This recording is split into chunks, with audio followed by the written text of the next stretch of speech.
riding side by sides is fun and all, but what's not fun is getting a face full of gnats and bugs on a hot day when you're riding around the house, or freezing your ears off when it's 32 degrees outside and you're riding around with no windshield. So the best thing to do is get a windshield, block all the bugs and the cold wind out of your face.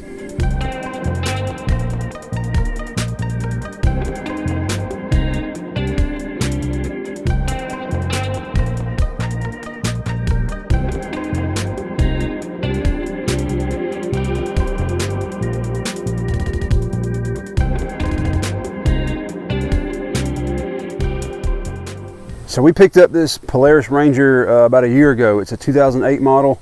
It's got some faded camo and some dents and rust and whatever, but it also didn't come with a windshield. The guy said it had one, but it was all scratched up. You couldn't hardly see out of it, so he just took it off. It wasn't even worth keeping it on there, really. So we bought it, didn't have a windshield, which was fine because it was, it was a little bit warm. You get that cool breeze coming through, hitting you in the face. It's fun and all. Until we got out here and started riding around, and you hit like a patch of gnats, a big swarm of gnats, and they're all in your face, hitting you in the eyeballs and your mouth and all that crap. We decided to go with a plastic windshield over glass. The plastic one's cheaper, it's easier to put on. The glass ones, I don't really think they make a glass one for this model. If they do, you'll probably have to put some kind of framing around it, like have that made or bought. But this one didn't have anything, it just had bare tubes. So this plastic is really easy. It just clips on with these tube clamps and it screws onto that. The downside of plastic is it will probably scratch over time. The more sand and dust and rocks that hit it, it'll get little scratches, kind of like your headlight lens on your headlights do. They get kind of cloudy and scratched or whatever. So that's the downside of plastic. The bright side, or the pros of plastic, is that it's cheaper, it's lighter, and it probably won't break or crack. It'll just scratch. So this windshield came from eBay. I'll put the username who sold it. I'll put that on the screen or in the description, both. He did a really good job when it came in. You know, it was still covered, protective seal or whatever. It looks like he just takes a big sheet and laser cuts the pieces out, which is fine by me because, you know, I don't have a laser cutter. I can't do that. But anyway, he's got vents in here. Just turn this, and a little vent opens and closes. It's pretty neat. That's pretty neat. It's got a gasket on the bottom, in between here, the two pieces like that. So you can do like a half windshield, full windshield, whatever you want to do. But anyway, let's get into getting this thing out of the box and how I got it on here and what it's like riding with it. Alright, so after getting the box open, I found that everything in there was packaged together very well.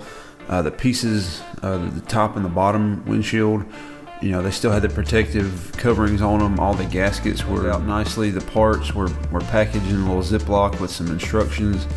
Everything, the little hardware had its own little pack. Everything was just laid out nice and easy to get to. You can see the two pieces were kind of like plastic wrapped together, but you know, overall everything was just packaged really well. After looking at the instructions a little bit, the first thing they wanted you to do was take the pieces out, the two main windshield pieces, take them out and hold them up to the Ranger. And the main thing is to make sure it's wide enough. It's like 59 inches or so.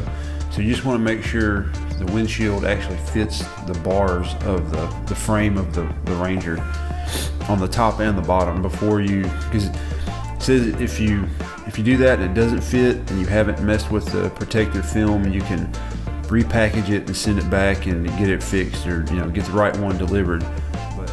So once you make sure they fit, the next thing to do is to peel away the protective film. There's a white film with writing on it, you can see right there on one side, and the other side has a clear film. And you just need to peel each one of those back maybe an inch or so from the edge and peel it away far enough on the mounting holes where you can get the pipe clamp around the pipe and get the bolt through that hole. So all you want to do is just peel around the edges where the gasket goes and where the mounting holes are.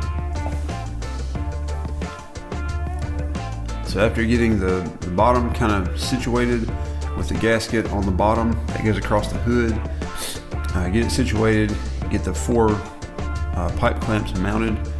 and then put the top piece on. Do the same thing with it, peel away the edge and get all the pipe clamps kind of loose, make sure everything's lined up, and then go through and tighten it. And then once all that stuff's done and it looks good, you can go through and try to get all these protective films torn off. You don't want to take them off too early, because if you drop the windshield or just moving it around on the frame, the pipes from the Ranger, you can scratch it. And we all know this plastic stuff, you scratch it, that's what it's the downside of the Lexan or plastic acrylic windshields, is the scratches will stay in it and it'll leave a big scratch. Glass won't scratch, but it'll break. The plastic probably won't break, but it'll scratch. It's kind of the trade-off. But anyway, wait till the very end to peel all the protective layers off. All the hardware on this is the rubber coated pipe clamps. It's just a metal pipe clamp with a rubber kind of gasket or I guess seal around it. So those are nice. It's got little thumb screws and a Phillips head to clamp it together, stainless hardware. The two little vents in there, they've got little plastic, I guess, clips or bushings that the plastic slides on. And it's got a thumb screw in the top, so it's easy to just unscrew it, slide it around, open it, close it, and then tighten it wherever you want it to be. All right, here's the finished product for the windshield. You can see it's just got all these little clamps, just standard little tube clamps with the rubber, stainless screw, a little thumb nut on the back. It's got a rubber gasket here. It's supposed to have one right here, but I read the instructions wrong and I put it up there for whatever reason. So I'll have to take it off and put it through here, because there's like a joint right there where the two pieces meet. But it's just got little tube clamps all the way across. These little vents right here. Just loosen it up right there. Grab the handle. That's closed and that's open. So when it gets hot, like it is right now in Alabama, you can open them bad boys up. Get a little breeze coming through there. But you see you got it cut to contour the hood and the hinges and all that stuff. And it's super clear. You just wonder how long it'll stay clear, because a lot of these plastic windshields like this, they get scratched up and stuff, but there's not very many options for these old like 2008 Rangers. But there it is. Let's see how it rides now.